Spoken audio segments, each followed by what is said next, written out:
Hey YouTube, what's up? It's Alex. Long time no see. I've just not been playing this game very much. I'd like to say that I have, but I haven't. I'm bored with a lot of things involving it. But I am here to give you a deck profile um, for my newest version of Sea Lancer, and I think that this build is doing something pretty innovative. So I'd like to get that out of the way right off the bat. If you're not into innovation and you want to have a Sea Lancer deck that would be good for this format, I would probably cut one of these for a Light and Darkness Dragon. You know what? In fact, this is probably one of the more solid builds. But you could cut one of these for a Light and Darkness Dragon. And you could probably put in like another one of these. This card's real good. But yeah, before I get started with the deck profile and explain how everything works, because you'll notice that I have a lot of crazy leveled things in here. Um, yeah, I want to talk about Reckless Greed and Upstart Goblin. Turbo decks have been around forever. Patrick Hoban is not the first person that's ever done this. Remember Synchron format? Yeah, it's been around before. You know what? It was even on the ban list for a real long time. Both of the cards were at 1 for the longest time because Konami understands draw power, and they understand why it's good. The reason that it hasn't been played recently is because of how full decks have been. Look at E-Dragons back when they had all their cards. They needed all of their cards, and they got their advantage not from having the right cards in their hand, but having as many cards in the hand as they could. Or, having cards in the hand and graveyard. Anyway, that aside, I've played these cards forever. I have, like, probably 8 sets of these because I really have played this card for a very, very long time. And at some points, I've had them in the majority of my decks because they're my card that I run them a lot. That's all I'm saying. Okay, but that's not the point of this video. The point of this video is the deck profile. So I'm going to read off the cards, and then after that I'm going to go ahead and explain the deck. I'm sure some of you are just going to skip ahead or just going to pause the video, look at what cards I have, and then turn the video off. So this is for the people that want to listen to combos, because this deck actually has a lot of combos that I got to talk about. So first, 2 Light and Darkness Dragon. I know I'm not running 3. I'm probably going to get at least one comment saying, why aren't you running 3 Light and Darkness? I'll explain it. 1 Title, 1 Majesty's Fiend, 1 Dark Dust Spirit, 3 Sea Lancer, 3 Swap Frog, 3 Dupe Frog, 2 Poison Draw Frog, 3 Ronin Tonin. Yes, not 2 Ronin Tonin, although technically it is the better solution. Not in this deck. There's reasons. 1 Treeborn Frog, 1 Gore's Emissary of Darkness, 2 Battle Fader, 1 Dark Hole, 2 Salvage, 3 Creature Swap, 3 Enemy Controller, 3 Lemuria, the Forgotten City, 2 MST, I would side the 3rd, and 3 Upstart Goblin. In the extra deck, because this extra deck actually matters, I have 3 Gotchi Gotchi, 1 Dark Mist, 1 Herald of Pure Light, 1 Lavalval Chain, probably the most important card in the entire extra deck. You know what? I would actually probably cut this other this Symphony Jin for it. I just liked having the invincibility frames, as I'm calling them, for if I run out of Gotchi Gotchis, which happens pretty frequently. But you could cut this one, or maybe number 12 for it, for another Lavalval Chain, because it's a pretty important card in the deck.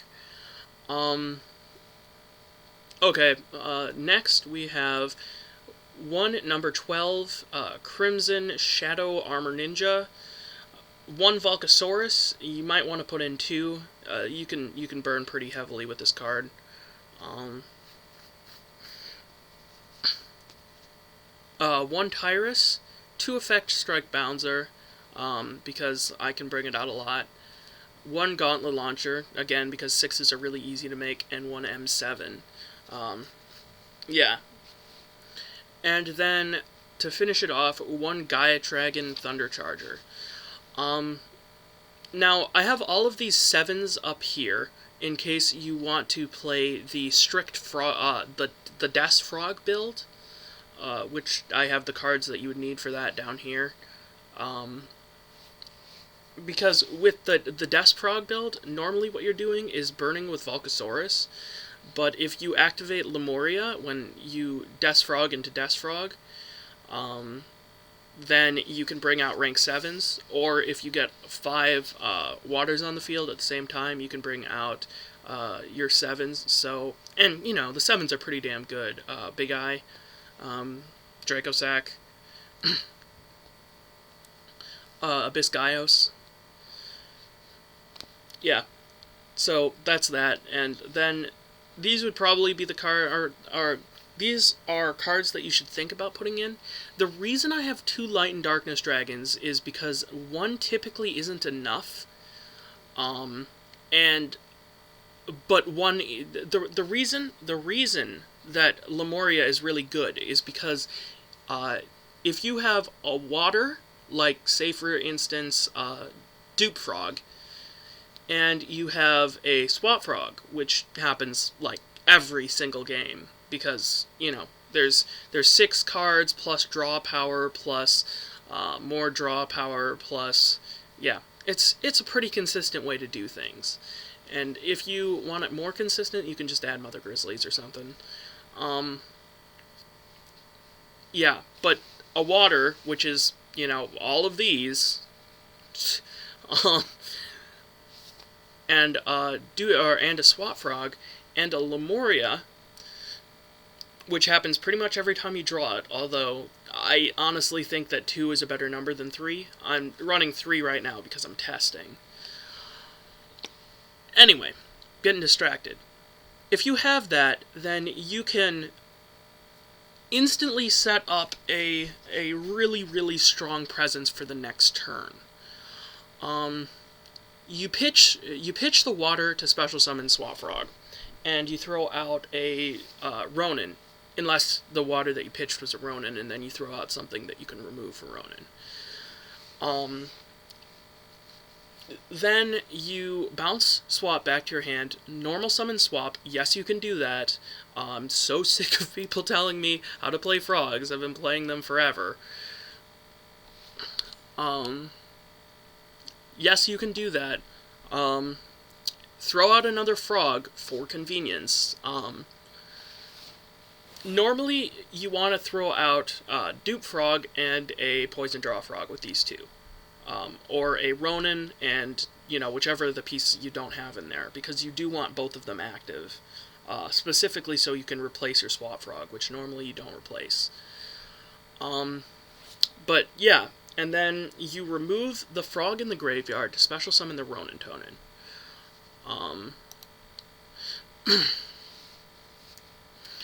Yeah. So, right now, you have 2 waters on the field. You activate Lemuria. Lemuria, most people don't know what this card does, so I'll just read it. This card is treated as Yumi. All water monsters gain 200 attack and defense. Big whoop. Once per turn, during your main phase, you can have all water monsters you currently control gain levels equal to the number of water monsters you currently control until the end phase. Which means that, because you have 2 waters on the field, you gain 2 levels, right? So, what you do is you increase their levels so that they're both, the Swap Frog and the Ronin Tonin are both level, they're both level 4. And then you overlay those 2 for Lavalval Chain, which is why I think you should run 2, and I'm not, because I'm a big dummy. Um, okay, then you detach, uh, probably the Ronin Tonin, unless, there's a reason that you're not, for, or for Lavalval Chain's effect.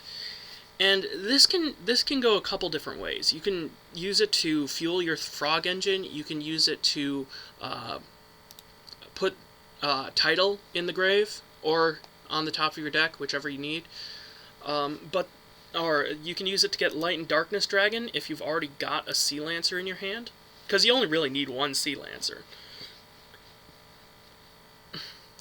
Or you can use it to get Majesty's Fiend if the matchup is good.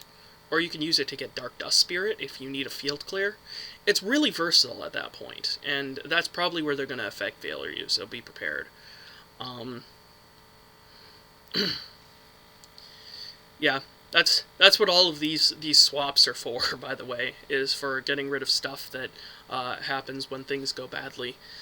But yeah, if it goes off, which, a lot of the time it will, Sea Lancer will go to the top of your deck.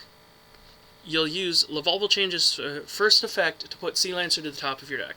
Now, this doesn't seem so strong, other than the fact that you have a searchable Sea Lancer, or, searchable any card you want in your deck. You don't search Swap Frog for the specific reason that I'll explain in a minute. Okay, so next turn comes around. You've got your strong field. You draw into your Sea Lancer, right?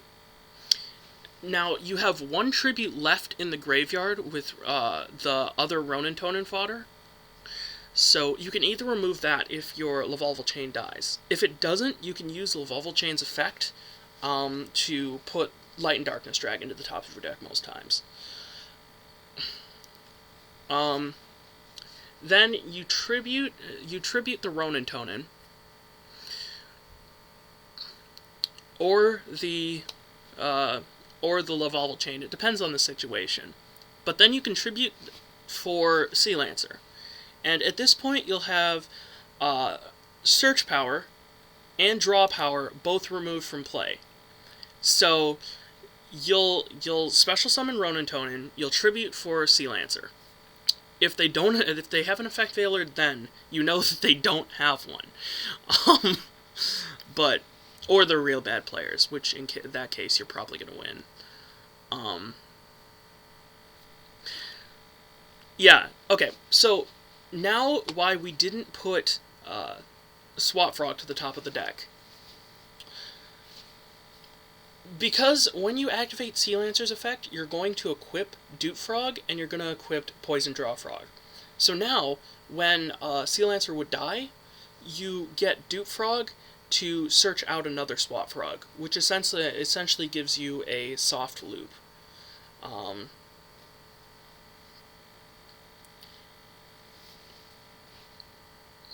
And in addition to that, once you get that Swap Frog, you can do all kinds of crazy combos. Like, if your Sea Lancer's still alive, you can summon it and throw out more Ronin Tonin fodder.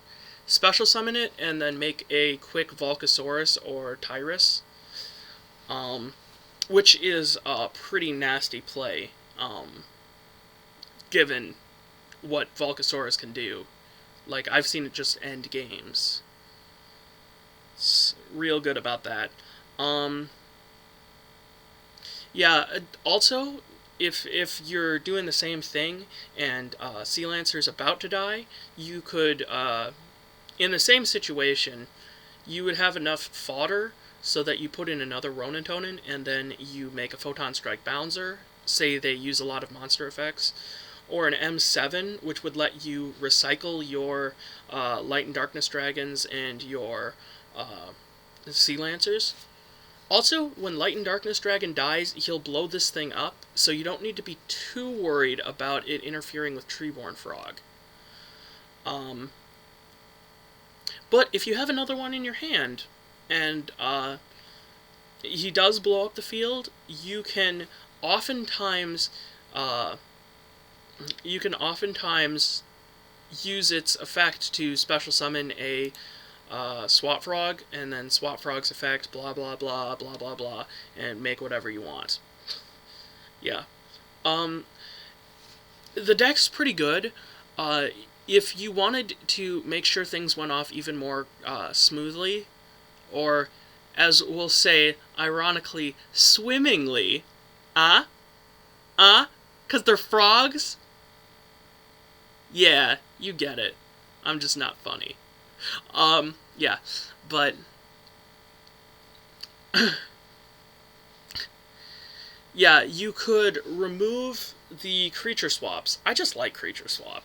Creature swap's real cool with Poison Draw Frog and with Ronin Tonins and with pretty much everything shitty in the deck.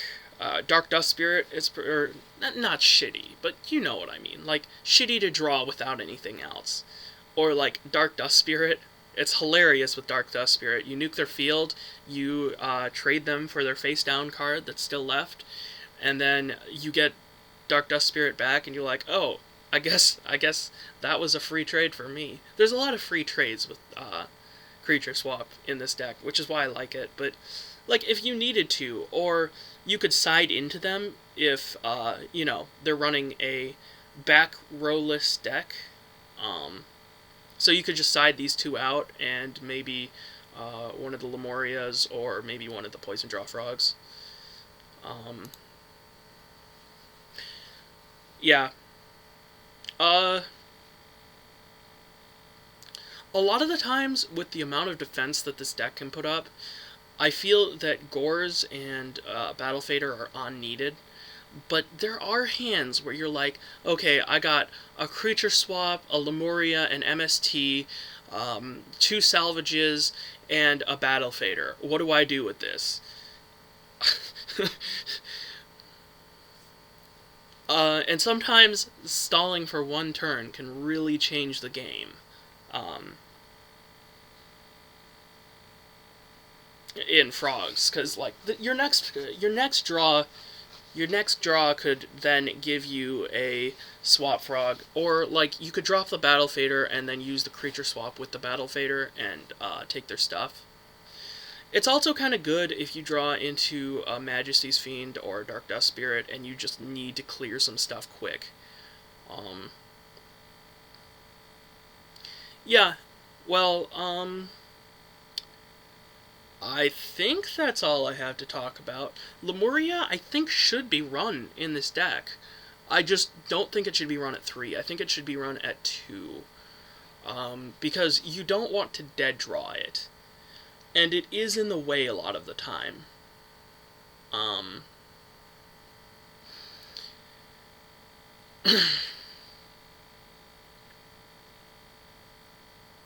hmm. Is there anything else I need to mention? Oh, sometimes after you Dark Dust Spirit, it can really help to go for like an M7, because you can use that to get back something in your graveyard, like a Sea Lancer. Um, and you can make rank 6s pretty easy in this deck, so yeah. I don't know. That's not that important of a play. The deck's pretty good. Uh, Salvage is a little less viable in this deck now for some reason, and I'm not sure why.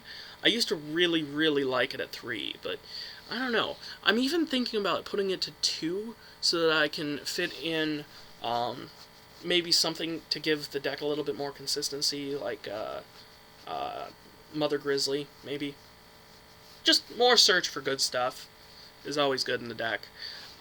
If you have any comments, positive or negative, leave them down below. And, yeah, I'm probably not going to be making a lot of videos anytime soon, just because, I don't know, I really don't like the direction that the game's going in. Yeah, I don't know. Well, with that depressing note, peace out, YouTube. Yeah, bye.